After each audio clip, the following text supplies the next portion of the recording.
times where federal ICE officials or CBP officials would be substantially outnumbered, at times overwhelmed, at times being forced into some sort of retreat of the city streets.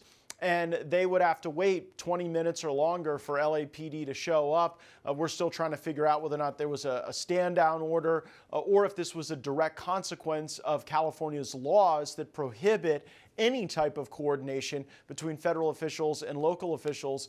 Just as someone who's got great experience in local policing, what do you think about tension arising between local law enforcement and federal law enforcement because of these squirrely state laws? Okay, this is what I'm really upset about, and that is that the unity of law enforcement must be sacrosanct. That there can be no daylight between law enforcement agencies, whether they are federal, local, or state.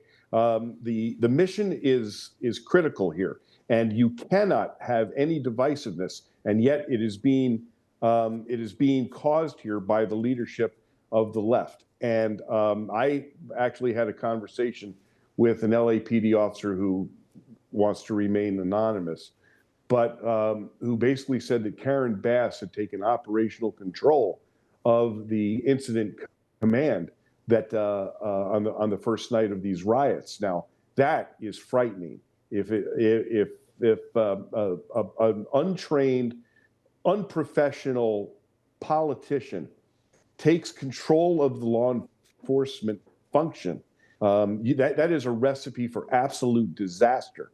And I was a little taken aback by the comments by the LA chief, because there is basically he was getting criticized for a 2-hour delay for LAPD to come to the aid of the ICE officers and the federal officers. And he said, well, it was actually more like 40 minutes. I don't care. There shouldn't be 5 minutes. This was an issue that should have been pre-planned. They knew this was going to happen, and LAPD should have been prepared. I am sure they were, but there is no doubt in my mind that politics were at play here, and these kind of politics caused the deaths and serious injuries of police officers. There must be a unified approach here, and there cannot be daylight between any of these law enforcement agencies. What you're saying makes total sense, that those fissures created not by law enforcement but by politicians can put law enforcement's lives in danger, and probably in other circumstances have cost lives. But a lot of people are going to hear what you just said, and they're going to think, well, great. Then if somebody wants to cause violence, they should go to a city run by a far leftist Democrat mayor who believes in open borders and bring violence to a place like that, and it will be welcomed. What advice would you give the people who serve in those law enforcement agencies and those police forces? Because it's not their fault. They probably want to answer a 911 call, whether it comes from a Republican, a Democrat, a federal law enforcement official, or anyone. So how are they supposed to reconcile this as we anticipate the spreading of some of these riots? You know, so we're seeing history repeating itself, Matt. We saw it in Baltimore with the officers not being allowed to deploy their protective equipment when they were being pelted with rocks, bottles, and objects during riots. We saw it in Portland, where officers were basically ordered to abandon their police station. We saw it in Seattle. We saw it in LA. We have seen this play out before. The difference now is that we have a president that ain't playing, right? We have a president that is saying, hey, I'm going to send in the Marines, which I got to tell you, I think is more of a statement than it is a play that's really going to take place.